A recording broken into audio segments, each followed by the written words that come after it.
Hey guys, welcome back to my channel. So on this video I'm going to be talking about best practices for getting a first class in every essay you write in university. If you've not seen the previous video where I share on how I write my essays to get A's, make sure you check it out on the link above. Okay, once again, I have a community for international students that want to study in the UK or are studying in the UK, so you can click the link below and join the community today, where you get other resources like frequently asked questions document, checklists to help you with things to pack to the UK, and most importantly, you can meet and interact with other international students like you and hopefully collaborate and help one another. So click the link below in the description box and join today.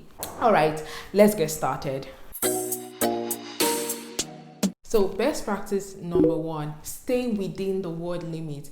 If the essay says plus or minus 10%, which is what most essays would say, ensure you stick to the word limit. So for example, if you're to write an essay of 5,000 words, for example, plus or minus 10% means your essay should either be 4,500 words or 5,500 words. So it should not be less than 4,500. It should not be more than 5,500. So always ensure you stay within the word limit. This is very important because sometimes when you exceed the word limit, you get marked down, or when you write below the word limit, you would get marked down. So ensure you stick within the word limit. That's why they've given you a range. So anywhere within the range is a safe spot to be. Second best practice is to ensure you use recent and up-to-date resources, recent and up-to-date articles. If you're writing an essay in 2021, I don't see why you should be referencing an article from 1956. The only reason you should reference an article from that far back is if there are no recent studies on that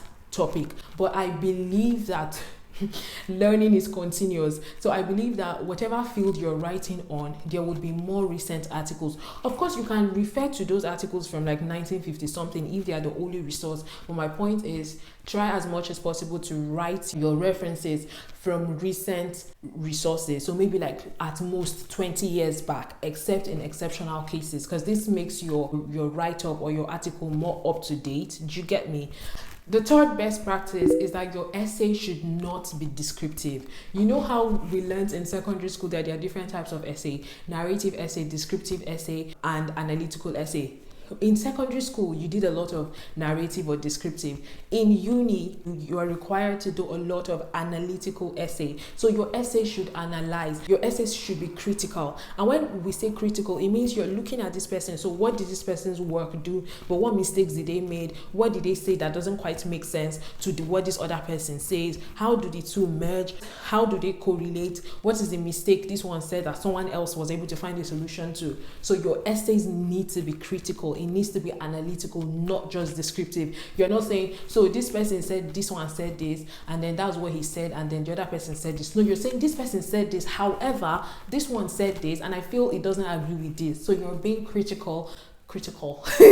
You're being critical in your discussion. Okay, the fourth best practice is to create a reading list. Obviously, if you've seen the other video, you would notice that I mentioned that I create a reading list. So a reading list is the materials you're going to read to write that assignment, to write that essay. Like I said in the previous video, recommended reading materials are not enough for you to write a rich essay. So you need to ensure you get wider text, you get wider resources beyond the documents that your lecturers have recommended that you read. Okay, so you can find documents on Google Scholar, on Science Direct, or through your university library. Ensure you use these resources to have a broad range of resources. Okay, the fifth best practice is to make your essay an academic argument. So bounce off your own ideas. You are writing the essay and your lecturers would want to know what you think. Okay, that's why it is critical. So after you've done the whole critical analysis, you've analyzed, you've been critical of their work, what do you have to say? So you need to make it an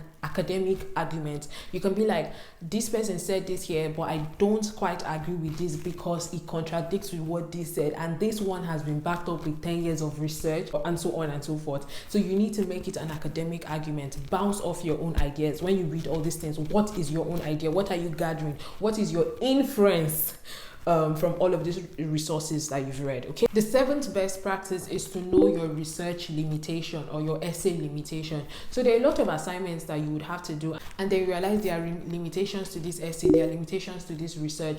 So make sure you create a section heading and title it limitation. For example, when I was still studying, we had to do a group work on COVID-19 response between different countries, comparing it. However, in my group, we had to mention that one of the limitations of this assignment is the fact that knowledge about COVID-19 is still improving and people don't know a lot about it. So the information we're giving now may be outdated in 2 months' time. So that is a limitation. So know the limitation to your essays or to your assignments as you're writing it. And if there are limitations, you might want to create a section heading for that so that your lecturers are aware, you are aware of that.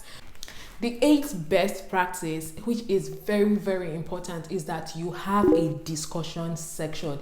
The importance of the discussion section is because that is where you are to bounce off your ideas. That is where you're to do your independent analysis, your independent conclusion, your independent judgments. So you need to have a discussion section. I actually got marked down in a particular assignment of mine because I forgot to put a discussion section. So I did not have a discussion heading and I did not discuss the essay. Although I did comparison and all of that, but I forgot to do a discussion section, and this was towards the beginning of my course. So when I sent an email to my lecturer, I'm like, I don't get why I got this grade. What was the mistake? And then he said, Gives, your assignment does not have a discussion section and you're supposed to discuss this. So always ensure you have a discussion section in your essay where you show your independent thought process, you show your independent judgment and your conclusions. Okay, and one other thing that is vital to mention is that when you're writing conclusions, you don't need to reference in your conclusion. Ideally, you don't need to reference. A conclusion section means after all is said and done, after you've read all of this is what you think is the crux of the matter. So a conclusion section ideally should not have references in it. It should just have your own valid conclusions in it. Okay, the next best practice is to ensure that you learn to rephrase sentences, learn to write things in your own words. I cannot stop overemphasizing this. Plagiarism is a big deal in the UK. It's a big deal in the UK academic system, which is how it's supposed to be in any academic setting basically.